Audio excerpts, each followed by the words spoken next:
আমাদের সাথে সকলে এসেছেন, যারা সম্পূর্ণটা হেঁটেছেন তাদের জন্য স্পেশাল থ্যাঙ্কস। বাট অনেকেই আমার নিজেদের কনফিডেন্সে মিটিং আছে তাই চলেও গেছে, তাদের আমরা পারমিশন দিচ্ছি আমার জন্য। আমি প্রেস মিডিয়াকেও থ্যাঙ্কস দিচ্ছি, তারাও সারাক্ষণ আমাদের সাথে ছিলেন এবং আমাদের নৃত্যশিল্পীরা যারা আমাদের ভাই বোনেরা যারা ধামসা মাদল এবং নৃত্য সহকারে এসছেন, অনেকে আসতে পারেনি কিন্তু লোকালি করেছেন। আমি ফিরার হাকিমকে দায়িত্ব দিয়ে আছি, যেহেতু তোমাদের এলাকায় কাজ করো, ফিরার হাকিমকে দায়িত্ব 2:40 শুরু হয়েছে, মিছিল শুরু করে আড়াইটে থেকে 5:30। মমতা বন্দ্যোপাধ্যায় এই মুহূর্তে সেই মিছিল শেষে বক্তব্য রাখলেন এবং তিনি চলে যাচ্ছেন, গাড়িতে উঠলেন।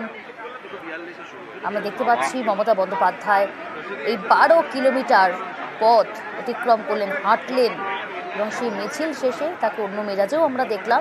এই মুহূর্তে মমতা বন্দ্যোপাধ্যায় তৃণমূল নেত্রী তিনি বেরিয়ে যাচ্ছেন, সেই ছবি সরাসরি আপনারা দেখতে পাচ্ছেন। আজ কলকাতা দক্ষিণের তৃণমূল কংগ্রেসের প্রার্থী এবং যাদবপুর লোকসভা কেন্দ্রের তৃণমূল কংগ্রেসের প্রার্থীদের সমর্থনে এই রোড শো করেন 12 কিলোমিটার।